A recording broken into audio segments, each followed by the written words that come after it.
So কদিন ধরে দেখছি রোনাল্ডোর ফ্যানরা রোনাল্ডোকে নিয়ে খুব নাচানাচি করছে। রোনাল্ডো ইউটিউবে নেমে ইউটিউবে রেকর্ড ভেঙে দিয়েছে, সবার রেকর্ড ভেঙে দিয়েছে, ইনস্টাগ্রামেও যেমন সবার রেকর্ড ভেঙে দিয়েছে, ইউটিউবেও সবার রেকর্ড ভেঙে দিয়েছে। আরে ভাই, রোনাল্ডো প্রফেশনটা দেখো। রোনাল্ডো হচ্ছিল ফুটবল প্লেয়ার, ও কোনো এন্টারটেনার না যে ইউটিউবে নেমে সবার রেকর্ড ভাঙবে, তার জন্য রোনাল্ডোর আরও বেশি নাম হবে। প্রফেশন হচ্ছে ফুটবল খেলা।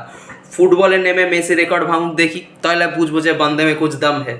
ফুটবলে নেমে একটা ওয়ার্ল্ড কাপ জিততে পারে না, মেসির এত বছর আগে খেলেও। সে আবার নাকি তাকে নিয়ে নাকি লোকে নাচানাচি করছে, ইউটিউবে রেকর্ড ভেঙেছে, ইনস্টাগ্রামে এত ফলোয়ার্স হয়েছে, এই হয়েছে সেই হয়েছে। এইসব করে কিচ্ছু হবে না। ওর প্রফেশন যেটা, সেখানে যদি করে দেখাতে পারতো তাহলে বুঝতাম যে না, রোনাল্ডোর মধ্যে দম আছে।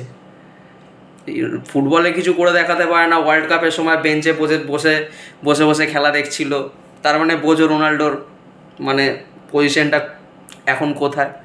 ওই ফুটবলে কিছু করতে পারছে না বলে এখন ইউটিউবে নেমে এন্টারটেন করছে লোককে, সেটাকে নিয়ে আবার লোকে নাচানাচি করছে। বাট